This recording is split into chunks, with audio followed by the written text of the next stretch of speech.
Gênesis capítulo 14, versículo 18. Gênesis 14, 18.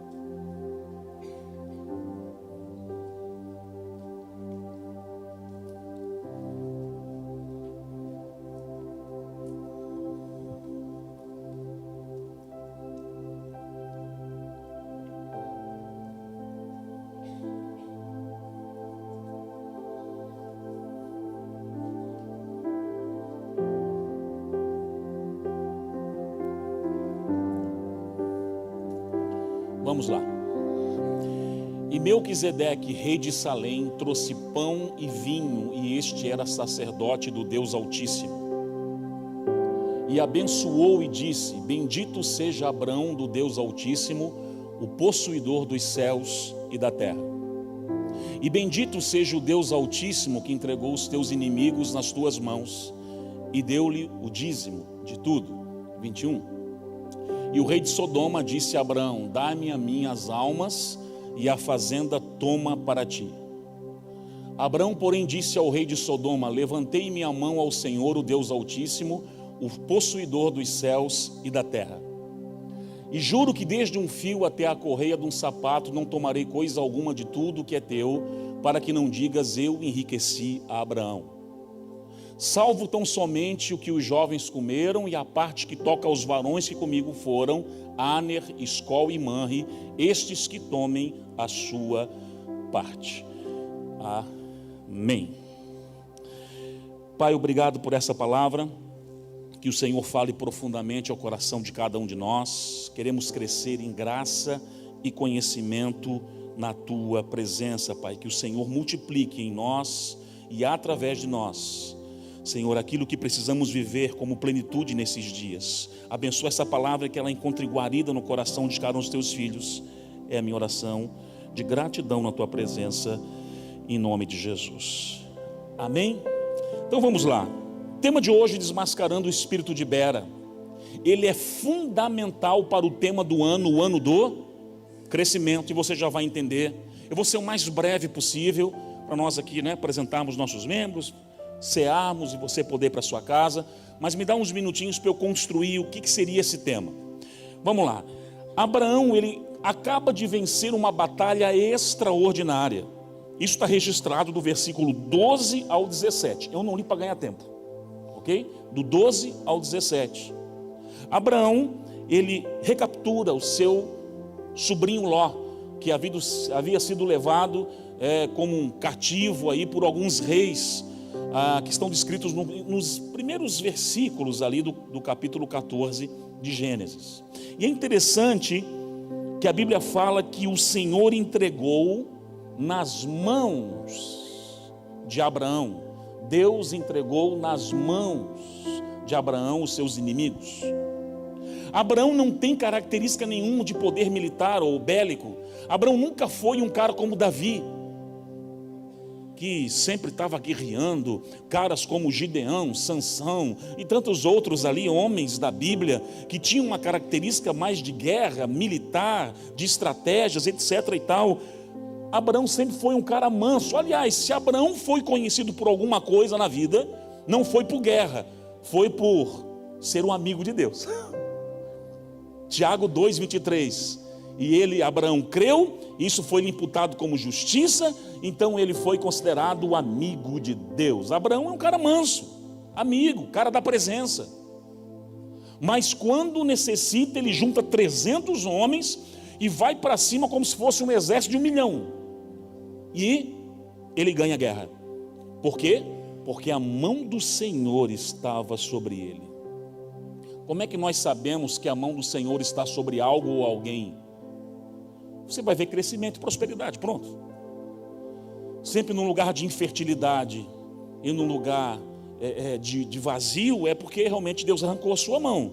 Você vai ver a mão de Deus sobre Abraão continuamente. O resultado disso, irmãos, é glória a Deus. Abraão vencendo cada guerra que ele entra. Então vamos ver o cenário, porque são 3 cenários aqui. O cenário número 1 é Abraão, mesmo não sendo militar, ganhando uma guerra extraordinária. Logo após que ele ganha a guerra, traz Ló, se apresenta imediatamente uma figura enigmática para Abraão, um cara de nome Melquisedeque.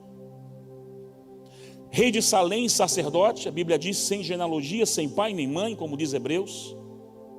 Um homem de Deus que aparece de forma enigmática a um encontro de Abraão pós-guerra para abençoá-lo.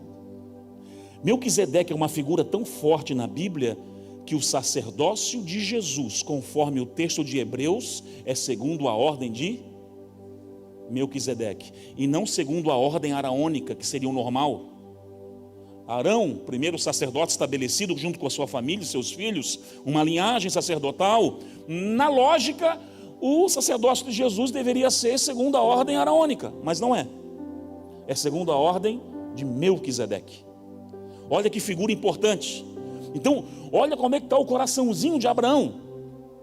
Ele ganha uma guerra. Quando acaba a guerra, aparece um homem de Deus, cheio de graça. Vem aqui, Abraão, deixa eu te abençoar, Abraão. E abençoa Abraão. E Abraão vai e lhe entrega o dízimo de tudo. Aliás, deixa eu abrir um parênteses aqui sobre dízimo. Eu vejo que algumas pessoas falam do dízimo, às vezes assim, né? Alguns construtores de ideias e narrativas, que o dízimo é da lei, não é do nosso tempo, é da lei. Gente, Deus deu a lei para quem? Moisés. Moisés veio antes ou depois de Abraão? Mas bota depois disso, irmãos. Aí Deus dá, Levítico 27, Levítico 30 e outros textos da Torá vão estabelecer agora como um cumprimento da nação, agora o estabelecimento do dízimo. Inclusive no livro de Levítico vai dizer que o dízimo agora é santo ao Senhor, inegociável, ok. Mas quando eu falo que o dízimo é da lei, eu já estou cometendo uma gafe, até pagando um mico doutrinário. Porque Abraão, antes mesmo de lei ser lei, já dizimava. Agora, a minha pergunta que não quer calar: aonde Abraão leu sobre o dízimo? Se não tinha lei. Onde ele foi que ele leu? Ele não leu em lugar nenhum porque não tinha lei ainda, mas já era um princípio divino estabelecido no coração do homem. É muito mais do que velha aliança ou nova aliança. O homem já tinha entendimento que ele precisava honrar o reino, a autoridade estava ali representada, que é Melquisedeque, enfim, e ele entrega o dízimo de tudo.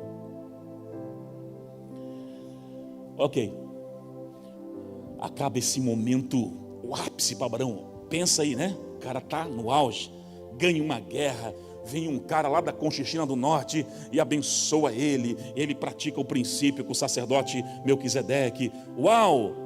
E quando está nesse cenário é que aparece o terceiro elemento da história, o Bera, rei de Sodoma. Como é que eu sei que é Bera? Está no versículo 2, onde faz a narrativa de todos os reis e os nomes dos reis. Está no versículo 2 ali. Bera era o rei de Sodoma. Bera, o significado de Bera está ligado a um deus pagão de fertilidade. Então, o próprio nome Bera está ligado a um pseudo-deus sodomita, ligado a um deus que ele servia. Ele já tinha o nome desse deus. Sodoma, na sua semântica original, no seu significado, significa coito anal. Falando da ligação do Antigo Testamento, é imoralidade sexual e perversidade nas suas mais variadas variantes, enfim, vertentes que possa existir. Porque Sodoma era uma cidade extremamente promíscua. Então um deus pagão de uma cidade promíscua aparece agora para Abraão. Ou seja, é a terceira cena dessa história. Guerra, vitória, homem de Deus chancelando, selo, abençoando, e um endemoniado chegando logo depois. E o que ele vai fazer? Bera vai fazer uma proposta indecente. Desmascarar o espírito de Bera é denunciar a ação do diabo nesses dias. Deixa eu construir para o seu cérebro não fritar aqui. É o ano do crescimento, sim ou não? Deus vai dar vitória, vai crescer, vai romper. Vou falar muito de alianças aqui essa noite. Deus vai promover. Ok. E aí o que acontece? Os beras vão aparecer junto, com propostas indecentes para te desviar do propósito. Porque já que o diabo às vezes não consegue te parar, vai tentar te atrasar, ou pelo menos fazer você errar o passo para que vá mais para longe ainda daquilo que ele tem para a sua vida. Os beras não são fáceis. Eu vou te dar um caminho e um curédio aqui, porque você vai precisar esse ano. Aí agora eu vou te falar uma coisa. Você lembra de janeiro de 2021, quem já era membro aqui da Nação Forte? De 2022, uma palavra profética liberado aos céus. Se preparem, será um ano de muita batalha na mente. Meu Deus, essa semana ainda atendi uma pessoa e ela me falou assim: pastor, 2022 foi o ano que eu mais fui atacado na mente. Eu falei, mas eu sei, foi para liberar essa palavra, meu filho. Mas também é o tempo que a gente mais cresceu, porque aprende a vencer as batalhas aqui. Fantástico, doído, mas fantástico. E esse ano, em janeiro desse ano, o que foi colocado? A luta maior contra Leviatã. A ação de Bera é conjunta com Leviatã e você vai entender por quê. Ou seja, o principado que rege orgulho, altivez, prepotência no coração de um homem, de uma mulher. Deixa eu passar algumas questões que são aqui fundamentais. Eu quero ser breve, mas eu quero ser muito cirúrgico. E Deus falou tão forte comigo essa manhã, irmãos. É interessante que você vai pregando o dia inteiro. Quando chega à noite, parece que juntou um bocado de coisa. Já juntou um bocado de coisa no meio do caminho. Assim, você vai construindo. Claro, tem coisas que são para cultos específicos. Mas Deus me posicionou, inclusive, essa manhã. E você já vai entender por quê. Deixa eu falar sobre os beras e como você deve se portar para vencer essas propostas indecentes que vão vir sobre você. Vão vir, tá? Não é profecia maldita, não. Vai bater os beras na tua porta esse ano. E você precisa identificar aquilo que vem de Deus e aquilo que não vem, para que você não caia num laço do inferno. Primeiro, Satanás é persistente. Satanás é persistente. Não importa quanto tempo leve, ele vai cozinhar.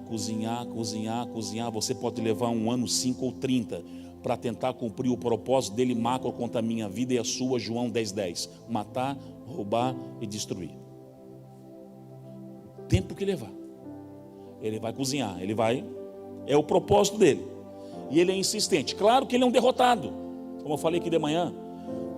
A autoridade no nome de Jesus, amém? Sobre a nossa vida, não precisamos temer ao diabo, não é isso. No sangue de Jesus o inferno tem que recuar, no nome de Jesus o inferno tem que recuar. Mas ao mesmo tempo, em 2 Coríntios capítulo 2, versículo 10 e 11, Paulo vai nos orientar que não deveremos ignorar os seus ardis. Fica ligado, porque ele é muito mais inteligente que eu e você. Ele é subjugado, o lar dele é o inferno, o futuro é o lago de fogo de enxofre, Apocalipse 21. Mas ele já esteve lá, ele conhece a tramitação e a logística celestial. E nós somos muito limitados e falhos. Então, se a gente subestimar o inimigo, ele atropela. O diabo, ele é persistente. E tendemos a baixar a guarda em tempos de conquistas, irmãos. Quando você está na privação, na pindaíba lá, um monte de coisa torando nas suas costas, você não ora mais, jejua que nem um louco, alucinado, vem para o culto de segunda a segunda, meu Deus, é crente daqueles assim, aleluia, forte. Não tende a dar uma arrefecida, a uma baixada de espada, quando a coisa está um pouquinho melhor? Não deveria ser assim, mas é. Os beras não aparecem geralmente no tempo de privação, bera só aparece no auge. Abraão com uma vitória espetacular, um cara abençoando ele com força, porque nós tendemos a baixar as espadas em tempo de abundância e bonança, e a vigilância baixar é o cenário perfeito para o Bera. Bera aqui é uma tipologia, você está entendendo, né? Uma tipologia das bandejas de Satanás. É onde Bera entra para tentar roubar você do propósito, porque você está baixando a guarda. Satanás é persistente, ele vai esperar o momento exato de você fazer assim com a espada, ó, ou com o escudo assim, ó. Ah, tá tudo tranquilo, tranquilo, tranquilo, você vai ver, tá tranquilo não. A nossa guerra é contínua. Segundo, seja humilde. Qual que é a arma poderosa para derrubar Leviatã? Um batismo de humildade. E a arma para derrotar Bera? A mesma. Um coração humilde manterá você afastado da influência de Satanás, irmãos. Vai manter você. Porque as vitórias, ano do crescimento, aí, estamos aí, tal, rompendo, abrindo empresa, abrindo igreja, não sei o quê, o dinheiro está, Deus está me dando isso, aquilo, e vai acontecer mesmo, não tem dúvida, já está acontecendo. Em 3 meses, a gente está vendo isso já. É uma vírgula, para subir um pouquinho de arrogância, prepotência no seu coraçãozinho, e você achar que é a última Coca-Cola do deserto. O cenário de arrogância é o cenário perfeito. Por quê? Porque a pessoa começa a se achar mais do que os outros. Lembra aquele rei de 2 Crônicas que eu sempre prego? Ezequias, né? Não, Ezequias não. Oh, meu Deus. Eu prego na aula do horário e ele, esqueci o nome dele agora. O cara era inteligentíssimo, era quase uma versão 2 de Salomão, engenhoso, inventava um monte de coisas, projetos, etc e tal. Até o dia que ele, Uzias, não? É certeza que é Uzias? Construiu tudo e tal. Aí um dia ele falou assim, eu sei o que eu estou fazendo. Ele entra no templo para fazer o trabalho do sacerdote, que ele não tinha autorização para isso, mas o orgulho dele, eu faço, porque eu sei. O sacerdote chegar assim, rei, tira a mão daí. Esse aí não é função sua não. Você negócio lá no palácio, lá. Aí não é. Resumindo, o cara ficou leproso e morreu assim, afastado de todo mundo, por causa do orgulho dele. Então o orgulho é perigoso. Por quê? Por que Bera se aproveita de um cenário de altivez? Por quê? Porque vai ter propostas indecentes de Bera que você não vai ter a capacidade de discerni-las sozinho. Vai precisar de ajuda. Na multidão de conselheiros há, postei isso agora nas redes sociais, entre um culto e outro. E é tudo o que ele quer. Eu sei o que eu estou fazendo, eu ouço, eu não preciso, eu vou caminhar. E aí o Bera é onde ele se aproxima. Então tá bom, está num lugar de vulnerabilidade, e agora que eu... Pá.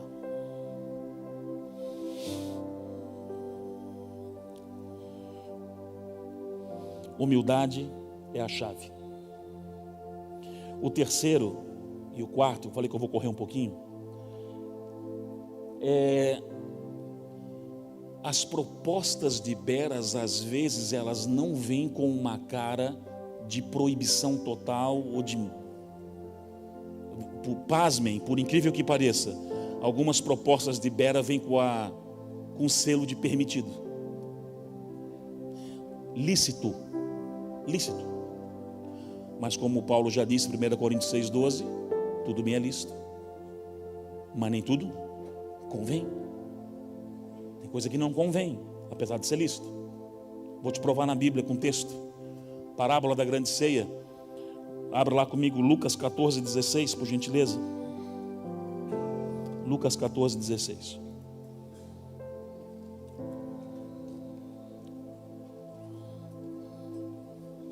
Porém ele lhe disse, um certo homem fez uma grande ceia e convidou a muitos. E a hora da ceia mandou o seu servo dizer aos convidados, vinde, que tudo já está preparado. E todos a uma começaram a escusar-se. Disse-lhe o primeiro, comprei um campo e preciso ir vê-lo. Rogo-te que me hajas por escusado. Tá, volta aqui no 16. Eu vou começar com vocês aqui. Um homem tinha uma grande ceia e convidou a muitos. Que cenário é esse? Deus chamando nós, seus filhos, para a mesa. Pronto, em resumo do resumo. Deus chamando a gente para a mesa, lugar de comunhão, lugar de unidade. E aí, essas pessoas começaram a dar desculpas. Pode passar agora, para a gente construir. A se escusar. Qual foi a desculpa número 1? Eu comprei um campo e preciso vivê-lo. Por favor, me desculpa. Há alguma coisa errada em você comprar um imóvel? Comprar um terreno e ter que ver? Então é uma coisa lícita. Então foi algo lícito que roubou essa pessoa da mesa. Sim. Segundo, matei 5. Roubei? Não, eu comprei 5 juntas de bois. Eu preciso experimentar. Eu fiz alguns negócios, comprei carro, vendi carro, negociei aqui uma matéria-prima, tecido, eu fiz aqui, e eu preciso ver os meus negócios. Está errado? Tem alguma coisa errada nisso? Algum pecado nisso? Então é uma coisa lícita. E é outra coisa lícita que afastou essas pessoas da presença e da mesa da comunhão. Os beras são tão inteligentes, esse espírito demoníaco, que às vezes ele vai vir com algo que é permitido. Por exemplo, vai encher o cara de trabalho, mas tanto trabalho. O trabalho é bom ou não é? Sim, dignifica o homem, que ele não tem mais tempo para a esposa, nem para Deus, nem para os filhos, nem para o reino, nem para nada. Ou seja, algo lícito sufocou e matou o camarada. Algo lícito. Terceiro, casei.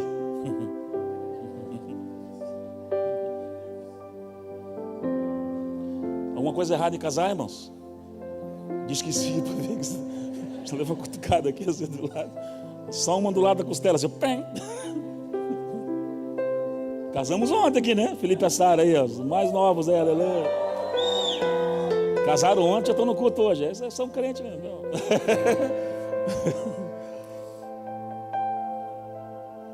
Casei. Casamento é uma bênção. Algo lícito. E é mais algo, outra coisa lícita que roubou alguém da presença e do propósito. O Bera vai usar de todas as artimanhas possíveis e imaginárias para roubar você do propósito e roubar você daquilo que Deus, que realmente o que Deus tem para a sua vida, para a sua família, para a sua linhagem nesse tempo. E aí, eu quero ir partir para o encerramento, para gastar um tempinho falando de alianças, porque o temazinho explorado nesses dias aqui nesse púlpito é aliança. Eles falam muito forte comigo sobre aliança hoje. Bera vai propor alianças, parcerias. Se tem um ano que você tem que tomar cuidado, cuide com quem se aproxima de você. Não é para viver assim numa maluca, todo apavorado, meu Deus, o que ele quer de mim? Não, mas cuide com quem se aproxima de você. Bera propôs algo para Abraão, uma aliança, uma parceria. Me dá as pessoas, eu te dou isso aqui, eu fico com uma parte, você com a outra, e estamos tudo felizes. Bera queria as pessoas para sodomizar elas, para questão promíscua. Você vê até pelo caso quando aqueles anjos chegam até lá na casa de Ló. Era esse o espírito da cidade. Mas Abraão está ligado que a proposta ali é indecente. Eu aprendi uma coisa, e Deus falou comigo aqui. Deixa eu compartilhar a palavra que Ele me deu de manhã. Esse ano, um ano do crescimento, filho. 3 regras de ouro para a aliança eu quero que você estabeleça. Cara, Deus falou comigo ali. Aí eu perguntei, é uma palavra só para mim ou posso compartilhar com a igreja? E eu senti liberdade de compartilhar para a igreja, que era algo para todos. E o Senhor falou 3 coisas sobre a aliança. Primeira, cultive as alianças e amizades verdadeiras. O Helder pregou sobre amizade aqui na sexta-feira no Papo de Macho. Você pode ouvir depois aí no YouTube. Cultive as alianças verdadeiras. Cultive as amizades, alianças daquelas pessoas que verdadeiramente celebram a sua vida. Troquei de carro, é aquela pessoa que parece que trocou junto com você. Cara, que legal, deixa eu dar uma voltinha também. Pessoas que amam o seu crescimento, porque infelizmente tem mais coveiro do que parteiro, irmãos.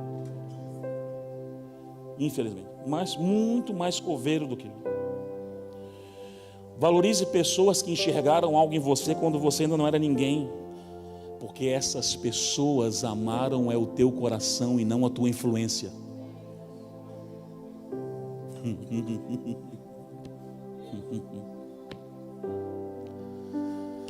Tinha coisa que eu não entendia. Eu me lembro uma vez, há 15, 16 anos atrás, eu contei isso à tarde. Eu estava numa piscina, num retiro de pastores, aí tinha a tarde livre, a gente foi para uma piscina.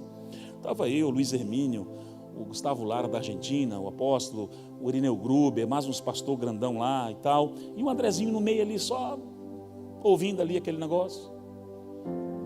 E aí eu vi eles vomitando a alma, assim, que não aguentavam mais a aproximação de pessoas com segundas intenções, não celebrando o coração deles, mas o nível de influência. Eu falei, cara, que triste isso. Eu ouvindo, e tem coisas que você ouve e leva para a vida e anota. E eles falaram assim, ó, hoje nós estamos aprendendo a valorizar quem nos ama, ama o seu coração. Porque quem ama só os seus resultados é um bajulador. Pessoas que te honram, amam quem você é, não o que você faz. Vão contigo até debaixo da ponte. Bom, aí eu ouvi esses caras, eu falei, meu Deus, e fiquei ali só ouvindo esses caras falando assim, gente querendo se aproximar para que haja abrir agenda, gente querendo se aproximar para promover o seu nome junto com deles e pegar a mesma onda. Eu falei, cara, esses caras, que dificuldade. Hoje, e eu falo, né, uma vírgula, eu já tenho experimentado isso. Gente que, irmão, quantas propostas de Bera chega na minha mesa semana após semana, e pega de lá e vem aqui.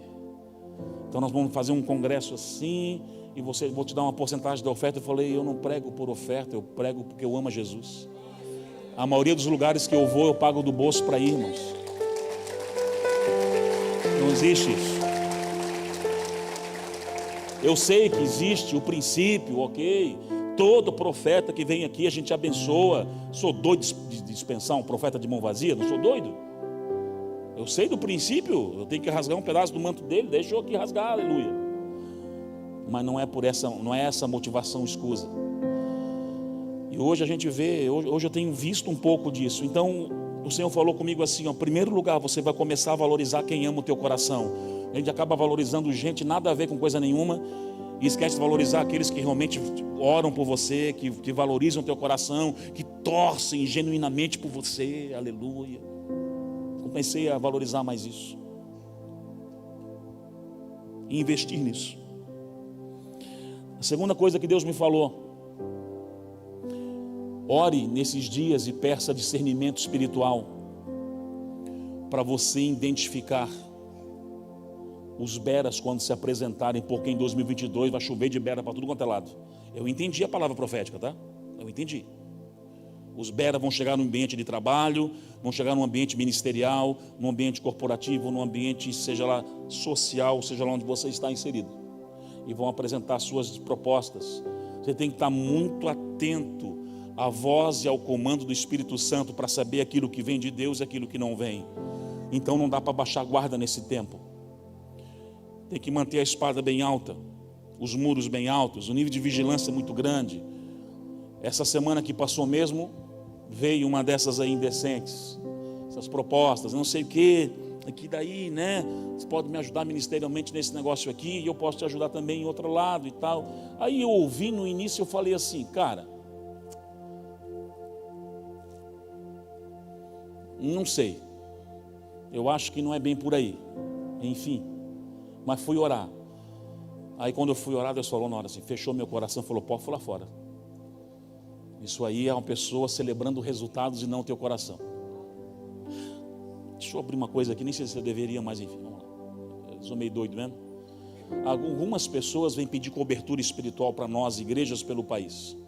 E fora do país às vezes. Apóstolo, como é que eu faço para estar debaixo da tua cobertura, ligar a nossa igreja à tua convenção? Eu falei, querido, vamos orar. Vamos. Qual que é a primeira coisa que eles perguntam? Quanto eu preciso de pagar? Eu falei, você já não entendeu nada. Cobertura não é dinheiro, é relacionamento. Deus chama pessoas para caminhar juntos. É relacionamento. Já poderia estar rico, irmão. Eu já podia estar rico com essas coisas. Só que eu não posso vender meu chamado por um prato de lentilhas. Eu não posso vender aquilo que eu carrego por um prato de lentilhas. Não dá. Aí eu vou explicar, querido, não é assim. Se um dia você quiser ofertar, fazer alguma coisa, mas é tu e Deus, não estou nem aí para isso. Eu sei, eu oferto pesado na vida do meu pastor, mas pesado, pesado. Eu estou arrancando o mantinho dele todo mês lá, irmão. Eu não sou bobo. Mas isso não é regra de relacionamento, isso é lá na frente, o que Deus falar e deu. Aí quando eu falo isso, os caras já se assustam. Quando me convidam para pregar, a mesma coisa. Como é que é a sua oferta? Pastor Bart, vou falar aqui, pastor Bart tomou uns sustos aí. Eu falei, bem-vindo ao time. Vou convidar alguns preletores do Brasil para vir aqui pregar em umas das conferências dos jovens. E assim, cara, eu estou quase ficando louco. Eu falei, cara, os caras exigem até o cardápio, até o que vão comer, o que vão selecionar, até o que não. É esse o nível, infelizmente, da maioria do universo gospel no Brasil hoje. Eu falei, cara, tá assim? Eu falei, não, tá pior. Eu falei, mas eu não sou pessimista. Eu creio numa igreja lavada, remida pelo sangue do Cordeiro. Eu creio, irmão. Eu creio que Deus está levantando uma geração que não está negociando valores, não, está indo para cima. Eu creio, mas não é fácil. Então fique ligado. Aí a segunda instrução que Deus me deu: fique ligado com as propostas dos beras. Se tem um ano para você pedir um dom espiritual, que é discernimento de espíritos, é esse ano agora. Uma peça com força. Com força. Com força. E o terceiro: vou promover rupturas de mesas.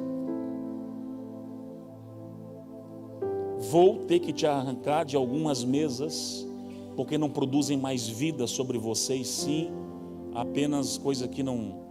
Mesas de homens de Deus.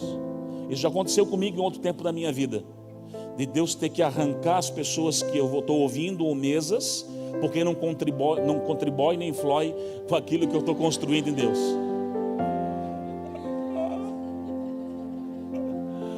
Você entendeu aí? Pegou no espírito? Não está contribuindo mais nada, mais nada. Aí, o meu salmo predileto, que é o primeiro, vai dizer, salmo do ano, é o salmo primeiro: bem-aventurado o homem que não anda segundo o conselho dos ímpios, não se assenta à roda dos escarnecedores, nem se detém no caminho dos pecadores. Antes o seu prazer está na lei do Senhor, e nela medita de dia e de noite. Ele será como árvore plantada junto ao ribeiro de águas, cujos frutos dá na estação própria, as folhas não caem, não murcham, e tudo quanto fizer prosperará. Aleluia! Tudo isso daí vem toda essa prosperidade para alguém que em primeiro lugar saiu de uma mesa. Então se prepare, porque vai ser um tempo de rupturas de algumas alianças. A nossa luta não é contra a carne nem sangue, é contra principados e potestades. Mas tem mesas que se tornaram perigosas para você, para sua casa, para sua família, porque é só murmuração, é só despejo de lixo, em nome de Jesus. Teve mesas que as pessoas começaram a entrar num nível de desonra, de murmuração tão grande, de tudo, da vida, do pai, da mãe, do esposo, de pastor, de líder, de preto, não sobrava ninguém. Eu falei assim, cara, eu quero em amor, como teu amigo, dizer: se você não mudar a tua postura, meu ouvido não é pinico. Eu quero valorizar pessoas que realmente me levem para um nível maior. Eu preciso andar com gente que, otimista, vamos para cima, pastor, tá aí. Falei, querido, assim, desculpa, mas não dá. Alguns receberam a correção e mudaram, outros me xingaram. Eu falei, tá bom, querido, eu te amo do mesmo jeito, mas eu botei minha cadeira simplesmente nessa mesa, eu não sento mais. Porque tem coisas que você tem que ser meio radical, porque vai trazer morte, influência para a sua vida espiritual, para a sua vida emocional. É a Bíblia que está falando isso, não sou eu. Não ande segundo o conselho de ímpios, para você estar ouvindo um conselho do ímpio, que você está na roda com ele. Não se assente na mesa de escarnecedores, na roda com eles. Não sou eu, é a palavra de Deus que diz isso. Então é 3 níveis de aliança: cultivar as verdadeiras, identificar os beras que aparecem para propor aliança meio aí doida, e em terceiro, e por último, você vai ter que fazer algumas rupturas, serão necessárias, para que a obra de Deus avance e cresça. E eu quero encerrar aqui, essa aliança que nós vamos fazer com o Senhor hoje, nesse dia de hoje, eu fiz isso. De manhã quero fazer à tarde, quero fazer à noite. Senhor, eu quero renovar a minha aliança na Santa Ceia contigo nessa noite, para que o Senhor me dê graça para essas 3 decisões que eu tomar ao longo desse ano. Ao longo de um ano, eu vou começar a valorizar mais as amizades verdadeiras, eu vou começar a andar mais junto, a chamar mais para perto, eu vou fazer isso. Eu não estou nem falando de filhos espirituais, estou falando de amizades, às vezes também, que Deus nos dá fora daqui. Você mais intencional, Segundo, eu vou orar já num propósito a partir de amanhã, para o dom de discernimento de espírito ser potencializado na minha vida. Eu quero que seja potencializado, Senhor, potencializa. E em terceiro, ao longo desse ano, nas mesas que já tem programada para frente, para eu sentar, se eu ver que é só morte, coisa virada nada a ver com coisa nenhuma, eu falei: querido, deu, aqui para mim acabou, não dá.